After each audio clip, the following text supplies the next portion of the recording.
Welcome to Inside Ag from Kansas Farm Bureau, the voice of agriculture. I'm Shelby Varner. Internet access and broadband is a concern for many Kansans. And to talk about it today is Kansas Farm Bureau District 4 Director Steve McCloud and Pioneer Communications CEO and General Manager Catherine Moyer. Thank you both so much for taking the time to join us today. Thanks for having us. Thanks for having us. Catherine, to get started with you, could you just share a little bit about what is broadband and the access that we're looking at today? I think that's probably the million-dollar question, Shelby. It really depends on why the question's being asked and by whom. So as a consumer, the definition will be determined by what the consumer needs. Does their connection do what they need it to do? Does it handle the data that it needs it to handle? For some people, it's simply 25 megabit. Sometimes it's 100, 500, a gig plus. As a provider, that definition is often determined by what you can provide as a provider. What does your technology allow you to provide? What do your customers need? But then for grants and other funds, different programs have different definitions. And finally, then for regulatory authorities, again, it depends on who is asking the question. But for the Federal Communications Commission, the current definition, broadband is 100 megabits down and 20 megabits up. But don't be mistaken, that's not really a technology-driven definition. It's really a political one. We're talking about it today, obviously, because we find it important. Could you share a little bit about why this is important to Kansans? Well, I think, we'll probably talk a little bit more about it later on, but, the COVID part of 2020 and as it extended into 2021 really highlighted a lot of the things that people do online. School, work, both remote work as well as the gig economy jobs, telehealth, precision ag, and the Internet of Things. Like everything is connected to the internet anymore. You obviously, your phone, your computer, TV, but then you also talk about your thermostat and your refrigerator and your doorbell and your smart meters. All of those things are connected to the internet. So it's become a utility and something that generally people can't live without and aren't willing to live without. And Steve, what value do you see broadband having and the access? I mean, as Catherine said, and she hit on a number of excellent points there. And I think as far as the value there, so much of that was brought out. Again, we've talked about it a lot since then, but the whole COVID situation, particularly in rural areas, were forced to attend school or work remotely. I think it really, really elevated the importance of broadband at that time. In addition to that, and again, was mentioned, so many things are connected to and reliant upon the internet. And you take that into an agricultural scenario where as technology continues to evolve and grow in the agricultural space, it is vitally important that producers have the access to high-speed internet to be able to utilize all of the technological advances that are being made available to them right now. So it's very, very important. That's not to mention the increased number of folks who want to work from home. Maybe in rural areas that allows people to move into an area that simply, if there is not internet access, it can be a deal breaker. So it is vitally important on a whole range of fronts. So what does the current access look like in Kansas? Well, I'll jump in there and I will say I think it depends as much on where you live as who your provider options are. There's really good connectivity in Kansas and there's really poor connectivity. There are many providers and sometimes only a few, again, dependent on where you live. One of the most important pieces that I often talk about is it's not just the accessibility, but it's also the affordability. Because oftentimes, if the accessibility is right outside your door, if you can't afford it, then you may as well be living where you can't even access it. So that is something that we spend a lot of time talking about in our industry, but I really start to talk about it really depends as much as where you live and who your provider is in the state of Kansas. I would echo that as well. We live in a situation, actually we live just north in the northern part of Harvey County. We're in a rural area, but not a remotely rural area, yet there is not a provider nearby that is able to access us. Now, we do have some wireless options, which we're unable to access because of we have a number of trees and some things like that, which creates complications. But cost also, and I agree with that, cost becomes a very real factor In our situation, we utilize satellite, which is serviceable to some degree, but it's very, very expensive. And I could see a lot of people just simply not being able to pay that monthly bill. I work from home, so it's a necessity. But again, I would agree with what Kat said. It's as much an issue of accessibility followed by affordability. I agree with that very much. Kat, Steve, you both touched on a little bit online schooling and working from home, that increase we really saw in 2020. How did that further expose this issue? Well, I would say that it highlighted the necessity piece. I talked a little bit about it really taking the turn here recently and calling internet broadband access a utility. Work, school, entertainment, telehealth all became top of mind during the COVID period. And I think that it not only happened with the consumers, the person at home accessing, but also for us as providers, as we tried to answer the call of additional people coming online. But then also, let's be honest, it became top of mind for elected officials and regulators. And so, Pioneer personally, we saw a pretty large increase in customers, many of whom we provided free connections for a period of time, really to handle online schooling with kids that went home and at least in our part of Kansas and Southwest Kansas, went home for spring break and never went back. So it became something that happened very quickly. But the other piece of it for us was the scalability on the backside, because it wasn't just the connection to folks at their homes or their businesses, but it was the scalability of the amount of data that all of a sudden traversed our network and being able to get that out to the rest of the world. And so that was a really important piece as well. But again, it exposed the lack of connections, and it often exposed networks that weren't scalable or ready to handle large amounts of data. And I would take that in a bit of a different direction, but just speaking from our own personal example, again, as I mentioned, we're on a satellite provider. When the COVID situation hit, we immediately transformed from me working at home alone to where my daughter, who is a college student, was trying to study remotely. My wife, who works off the farm, was trying to work from home.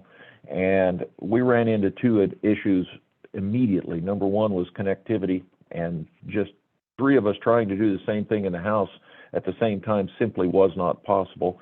And then secondly, and as Kat touched on, the amount of data. We're on a limited data plan, and our provider, I think they recognized it. They tried to come out with some alternatives for additional data and so forth, but virtually overnight, we found ourselves in a really, really, really difficult situation, and I can only imagine what providers such as Pioneer and those found themselves in the middle almost overnight. Kat, coming from Western Kansas and Steve being in Harvey County, looking a little bit more towards the east there, do you see parts of the state that are lacking more access than other parts, or is it kind of spotted throughout Kansas? I will just speak from my perspective here in central Kansas, and I would say that in our area, and I would say looking more easterly, it would be more of a spotty type thing. I know, we refer to ourselves as living in a bit of a black hole right here, because all around us there is good accessibility, and you draw about a 5, maybe 7, 8 mile circle on our map, and all at once it's a problem. And I would say that that's what it is in our area. I see signs that maybe that is going to be changing over time, but it certainly hasn't yet. And I'll let certainly Kat speak to the western part of the state, because that I'm not as familiar with. No, I would agree with you, Steve. I mean, I think in general it can be sometimes pretty spotty, but it's the spots are those very, very rural parts of Kansas. But I will also go back to the fact it's sometimes determined by who your provider is. I think that, speaking personally from Pioneer's perspective, we're organized as a cooperative, and we will make decisions as a cooperative that other business entities wouldn't. We can sometimes handle a 25-year return on our investment when others might not be willing to. So I think that comes into play as well. But I'm obviously engaged in a lot of these conversations across the state, and there are folks that will tell you there are pockets in Wichita and pockets in Topeka that also don't have good service, and those areas are of concern as well. I will tell you also that the FCC, the Federal Communications Commission, is busy mapping the entire U.S. for broadband availability.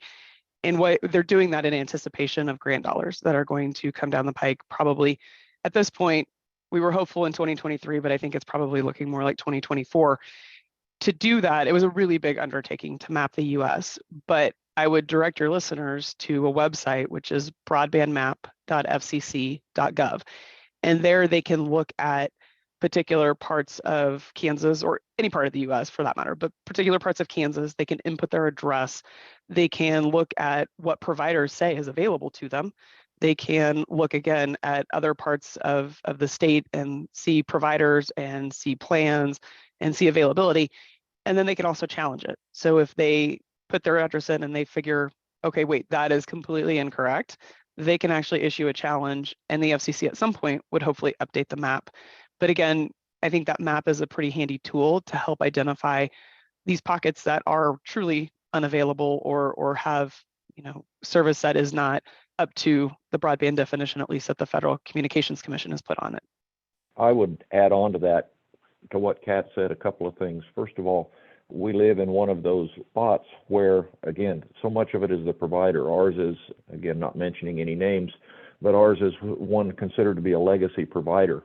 And while the grant dollars are vitally important for cooperatives and so forth, I have literally, again, through connections we've been able to make with Senator Moran's office and others, talked to the higher ups of this for-profit provider. And just for a case in point, for our mile that we live on, there would be 5 connection points.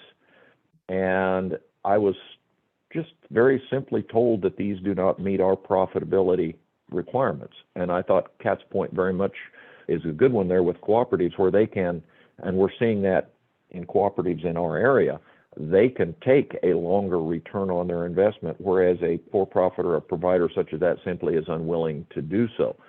So that creates an issue, and that's very specifically the issue that I find myself living in. Secondly, I think it's key to understand that mapping is important. Part of the issue that we ran into back in late 19, early 2020, when the COVID situation was taking off, even prior to that, when we were beginning to look into this, COVID, I would say, just exacerbated the situation. But trying to find in our area where the boundaries on that map actually are is a real challenge. And that's where the mapping software and the mapping program that FCC is undertaking, I think, is very, very important as well. So yes, I would agree that so much of it is your provider and very simply where you live. And Steve, let me just piggyback just a second and say it's not just the co-ops. There's also what I will call community-based providers that aren't large providers that answer to Wall Street and others, but community-based providers who really have a real interest in serving the rural parts of not just Kansas but America. And like I said, Pioneer's a co-op, and we are lucky that we are, because I think it does allow us the flexibility for some of these investments that don't otherwise make sense. Steve, a few years ago, Kansas Farm Bureau did stuff to kind of test and see what was happening to show where Kansas was struggling. Could you talk a little bit on Kansas Farm Bureau's Connecting Kansas work? A number of years ago, I'm going to say probably it was prior to the pandemic. Kansas Farm Bureau encouraged our membership to download an app, a connectivity app, where we could actually go around various places in our farm community, so forth, and download or do a connectivity test. And then that data was mapped and sent on to FCC. We had an awful lot of participation in that. And through that work, we're able to identify a number of areas of the state that were underserved.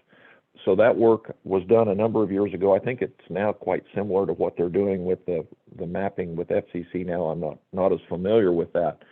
But Kansas Farm Bureau has been working for a number of years in trying to, first of all, identify areas that are underserved, and then work in trying to undertake and assist in that area with as far as connectivity. So again, I think KFB has been very, very good at looking ahead, trying to anticipate and see and recognize where our members, and not just our members, but rural Kansas, for that matter, all of Kansas, need help, and see what we can do to facilitate that. So yes, we've been involved in that for a number of years. And I would agree, Steve, that process, just because I did work with some of the folks at KFB as they were putting that information together, and we utilized it at the Kansas legislature specifically for giving them a snapshot of what Kansas looked like. but that process is very similar to the process that the Federal Communications Commission is undertaking. And so the same things that your KFB members submitted on underserved and just service in general are the same things that the Federal Communications Commission is looking for at that broadbandmap.fcc.gov site. And so if your members haven't already gone there, I would encourage them to do so and submit that same type of information that they submitted via the app. As companies and places have tried to expand access and hopefully try to reach those customers who are lacking access, for the ones who have gained the access, what impact have you seen them have? The folks that I talk to talk about quality of life.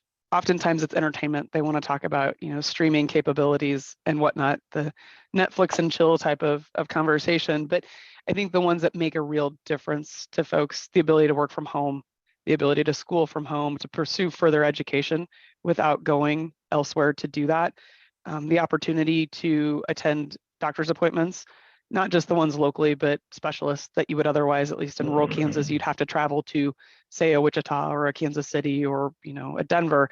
You could often do those remotely as well.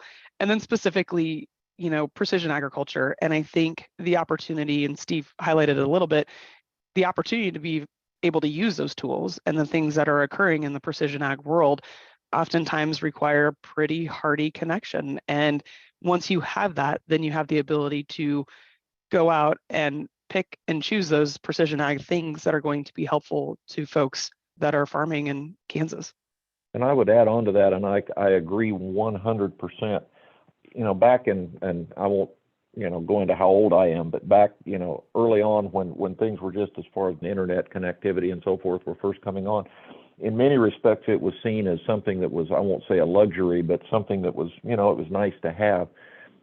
Transition that to today, and I would put forth that it's not something that's a luxury, it's a necessity, particularly in the rural areas. All of the things that Kat talked about there, everything from working remotely to doctor's appointments to education to every bit of that, and not the least of which is entertainment. Again, we're in a situation where, Netflix is just simply not something that we can even consider.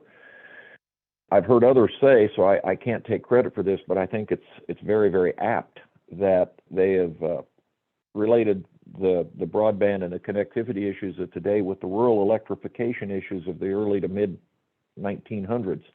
It has become that important, and a lot of your technological and agricultural applications utilize extensive mapping of fields and all of that, which take large amounts of data, and your download and upload speeds are really, really critical there. And sometimes we farmers are very, very patient, and sometimes we're not the most patient.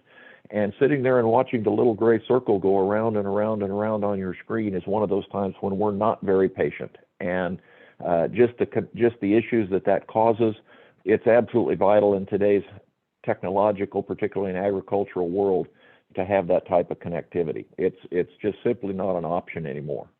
Are there any other thoughts you would like to leave with members in terms of gaining access or broadband? So I would say that there are a tremendous number of grant programs that have been funded over the past few years, as well as several more to come. I'm going to highlight just a couple. One, the state of Kansas is making broadband availability grants available. That's through money from KDOT through their IKE 10-year program. The Kansas Office of Broadband Development through the Department of Commerce is actually administering those grants, $85 million over 10 years, so decent sized dollars. They've also, the Office of Broadband there at Commerce has also administered some federal programs through the Capital Projects Fund that came from Treasury, as well as some of the money from the American Rescue Plan, the ARPA dollars that the state of Kansas received.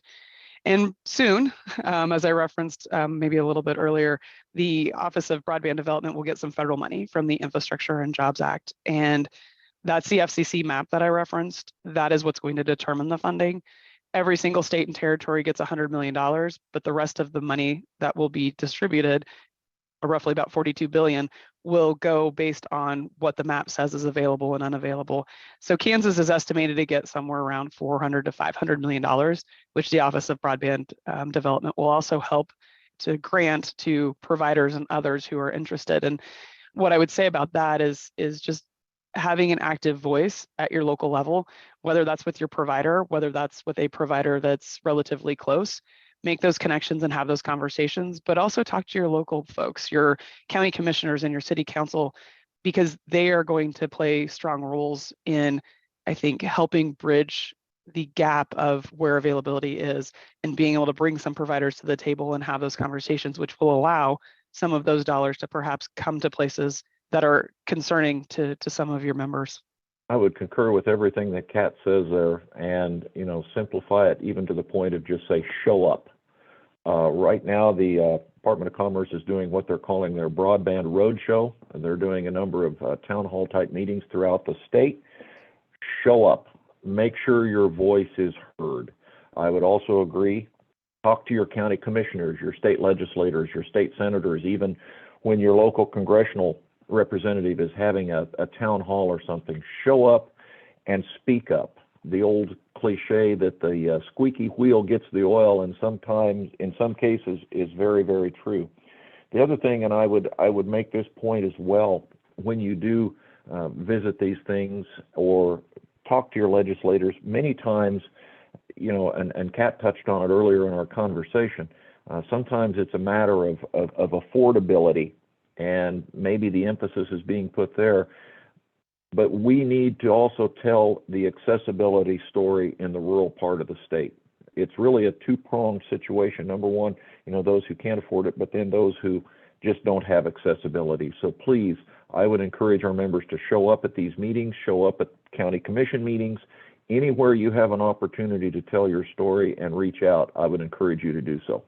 I think that is fantastic advice. Thank you, Catherine. Thank you, Steve, so much for joining us today and just sharing some information on the topic. Thank you, Shelby. Thank you, Shelby. Thank you, Kat. It's been a pleasure. Thanks, Steve. That was Kansas Farm Bureau District 4 Director Steve McCloud and Pioneer Communications CEO and General Manager Catherine Moyer.